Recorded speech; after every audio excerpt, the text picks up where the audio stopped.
Le film commence avec un homme nommé Ray recevant un avis officiel. Il le félicite d'avoir été accepté dans une compétition mortelle connue sous le nom de la Longue Marche. Le pays tout entier est prêt à suivre l'événement en direct, et le prix promet plus que de l'argent, de la gloire, de la fortune et même un seul vœu exaucé au dernier homme debout. Plus tard, Ri se prépare à partir avec sa mère à ses côtés. Au cours de leur voyage, la situation sinistre du monde est révélée. Des années plus tôt, une guerre massive a brisé la nation, laissant des villes en ruine et des familles luttant pour leur survie. Pour beaucoup, la Longue Marche est leur seule chance d'échapper à la pauvreté, mais seuls 50 jeunes hommes sont choisis chaque année. La mère de Ray, qui a peur de le perdre, le supplie de changer d'avis. Mais il refuse, insistant sur le fait qu'il doit aller jusqu'au bout. Lorsqu'il arrive à destination, elle le serre fort dans ses bras, mais il promet de revenir vers elle et s'en va. Peu de temps après, Ray rencontre un autre concurrent nommé Peter McVees. Les deux hommes deviennent rapidement amis et rejoignent rapidement les autres marcheurs, dont Hank Baker Stebbins et le plus jeune participant, Curly.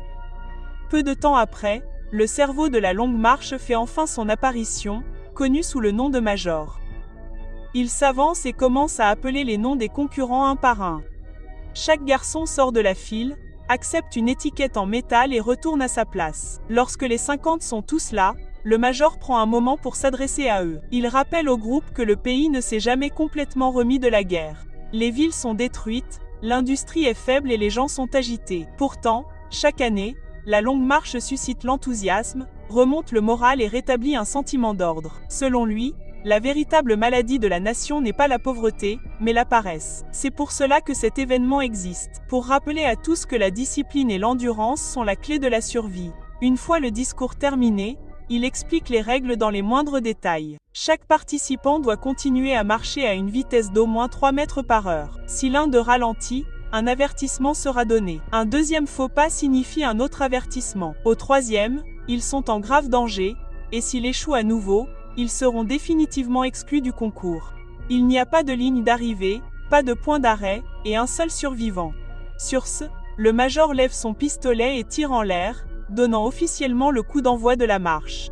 Les 50 garçons avancent ensuite, suivis de plusieurs camions remplis de soldats armés.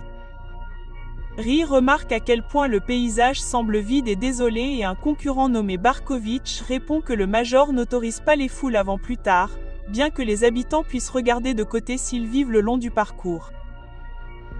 Des caméras, cependant, sont partout, filmant chaque pas pour les téléspectateurs à la maison. Au moment où ils ont atteint la barre des 11 km, les marcheurs commencent à discuter du Grand Prix. Baker admet que sa seule motivation est l'argent, mais Ray n'est pas d'accord, disant « La richesse n'est pas la seule chose pour laquelle il vaut la peine de se battre ». Peu de temps après, un autre concurrent nommé Harkness apparaît, portant un petit carnet. Il note soigneusement le nom et le numéro de chacun, expliquant qu'il écrit un livre sur la Longue Marche. S'il survit, cela le rendra riche et célèbre. Mais Peter fait remarquer que si Harkness gagne, il n'aura pas besoin du livre pour qu'on se souvienne de lui. Pendant ce temps, le plus jeune marcheur, Curly, commence à trébucher. La douleur lui traverse les jambes et il a du mal à rester debout. Ray l'attrape par le bras pour le faire avancer, tandis que Peter lui adresse des mots d'encouragement, mais Curly souffre tellement qu'il s'effondre bientôt sur la route. Alors qu'il ne se relève toujours pas après les 3 avertissements, un soldat s'approche et l'achève brutalement d'un coup de feu. Cette vue laisserait tellement horrifié qu'il ralentit accidentellement, ce qui incite un soldat à lui lancer un avertissement. Mais avant que des dégâts ne soient causés, Peter le tire rapidement vers l'avant. Le Major fait une annonce concernant le garçon tombé et dit au reste d'entre eux de continuer à avancer car d'autres morts sont inévitables. Après avoir parcouru une plus grande distance, le groupe atteint la barre des 27 km. Ri admet qu'il est déjà épuisé depuis un moment et qu'il ne sait pas combien de temps il pourra encore se dépasser. Mais Peter lui conseille de ne pas penser à la fin et de continuer à avancer, un moment à la fois. Au fil des heures, Ray, Peter, Hank et Baker commencent à se rapprocher et à créer un lien fort. Mais alors que tout semble aller pour le mieux, la chaleur et l'épuisement submergent le candidat numéro 1. Son corps lâche et il s'effondre en convulsions sur la route.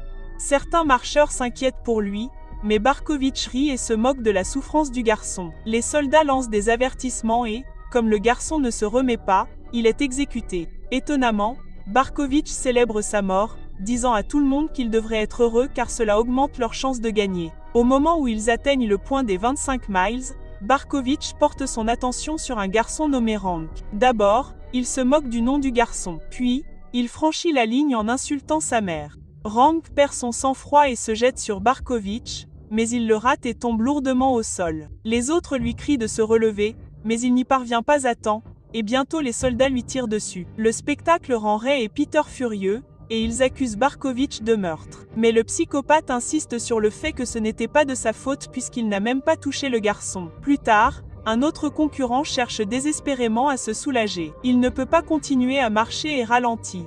Les soldats commencent à le mettre en garde, et lorsqu'il ne parvient pas à bouger, il est abattu d'humiliation alors qu'il se mouille devant tout le monde.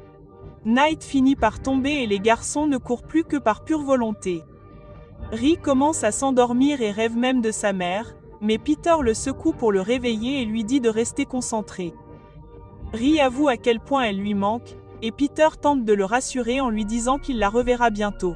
Alors que les heures passent, Ri ralentit sans s'en rendre compte et reçoit un deuxième avertissement. Peu de temps après, il trébuche à nouveau et obtient son troisième avertissement. Il est alors révélé que 3 avertissements ne peuvent être effacés que si un concurrent continue à marcher sans faire d'erreur pendant 3 heures complètes. Peter tente de l'aider et de l'encourager, mais Ri réplique, l'accusant de faire semblant de s'en soucier. Il affirme que Peter veut secrètement qu'il s'effondre pour que ses propres chances de gagner augmentent. Les marcheurs se retrouvent bientôt face à une colline escarpée et la montée s'avère mortelle pour plusieurs d'entre eux qui ralentissent trop et sont exécutés sur place. Ri avance de toutes ses forces, mais abandonne presque à mi-chemin. À ce moment-là, Peter l'attrape et le stabilise, l'incitant à ne pas s'arrêter. Ray est ému par cela et s'excuse de s'être déchaîné plus tôt, affirmant qu'il ne pensait pas ce qu'il a dit. Peter lui dit de ne pas s'inquiéter et l'aide à reprendre son souffle. Le lendemain, le groupe a parcouru 95 km et Ri commence à s'évanouir à nouveau, demandant à Peter de continuer à parler pour qu'il ne perde pas sa concentration.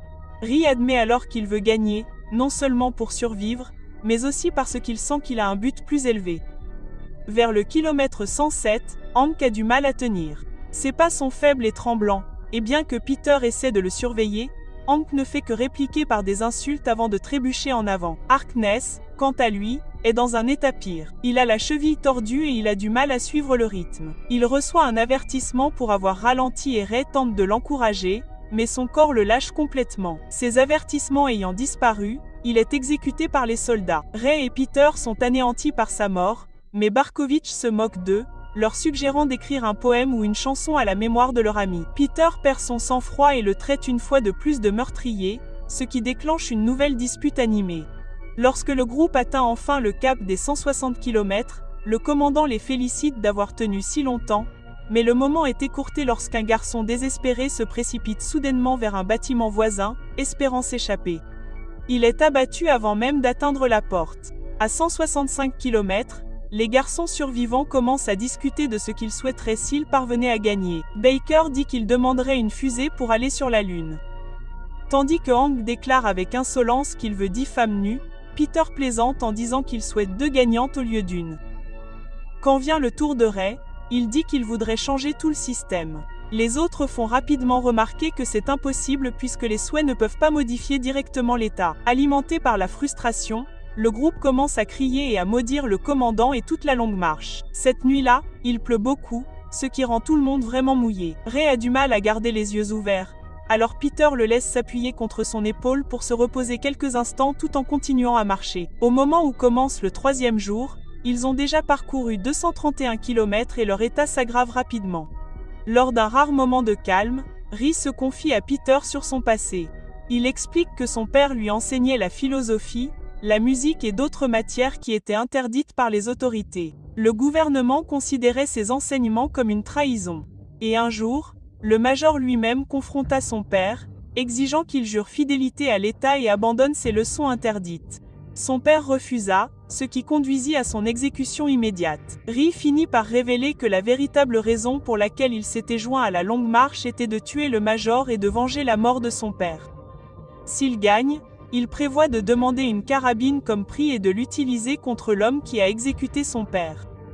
Au moment où ils atteignent 275 km, la brutalité de l'événement ne fait qu'empirer. Un marcheur, complètement vidé, trébuche vers les soldats et les supplie de les aider. Les soldats répondent en le frappant et en l'écrasant sous un char.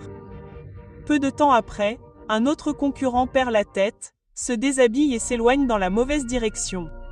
Les soldats ouvrent le feu et lui tirent dessus sans hésiter. Plus tard dans la nuit, après avoir parcouru 3200 km, Steban s'approche de Ray pour lui annoncer une triste nouvelle. Hank est sur le point de s'effondrer. Ray s'empresse de l'encourager, mais Hank se détourne et marche calmement vers les soldats. Il est exécuté sur place, laissant le groupe abasourdi. Baker, incapable de se contrôler, rompt la formation et tente d'atteindre son ami tombé, et les soldats commencent immédiatement à lui lancer des avertissements.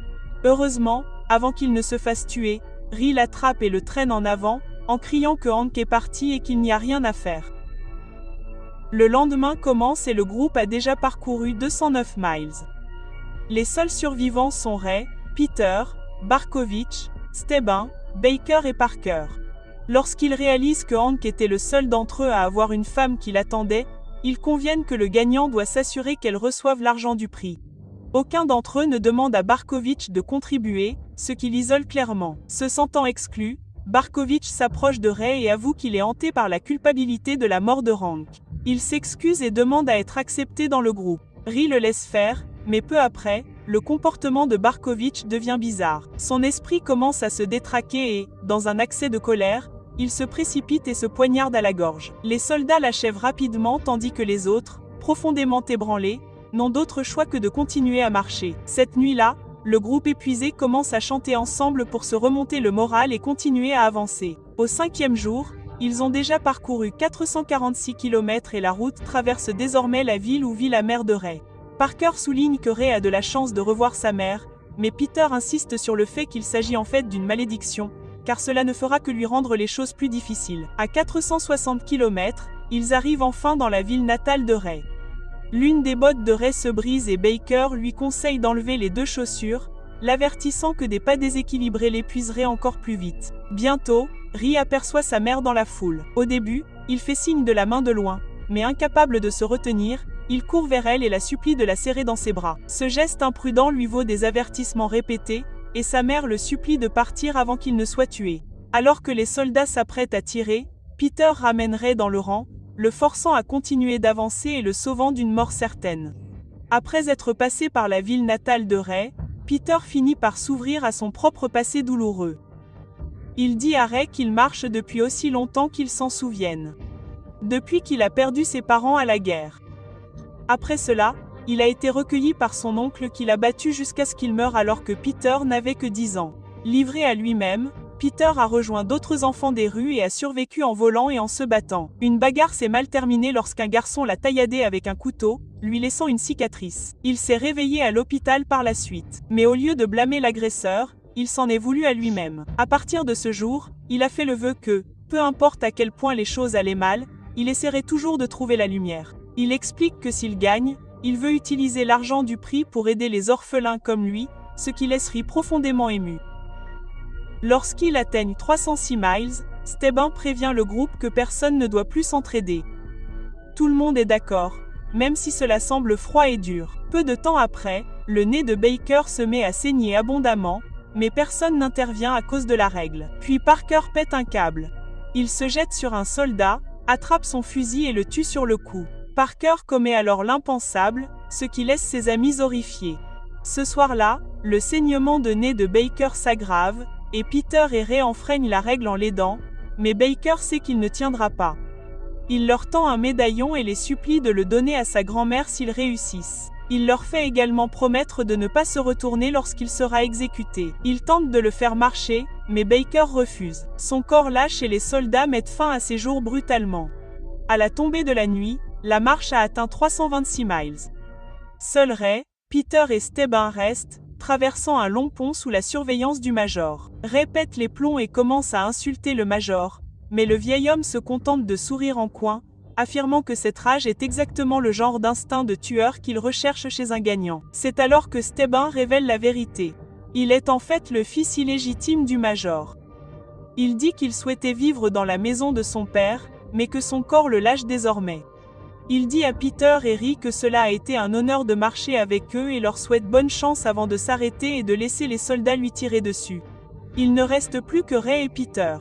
La pluie tombe à verse tandis qu'ils marchent côte à côte. Peter avoue qu'enfant, il était terrifié à l'idée de mourir. Mais après avoir vu tant de garçons périr, il a fini par comprendre que la mort est la seule certitude dans la vie et que la seule chose que l'on puisse choisir, c'est la manière dont on l'affronte. À 530 km, les deux hommes atteignent une ville où la foule applaudit avec enthousiasme, impatiente de voir lequel survivra.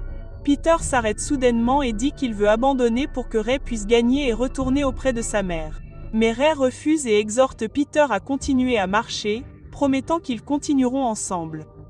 Peter fait encore quelques pas en avant, ignorant que Ray s'est arrêté derrière lui.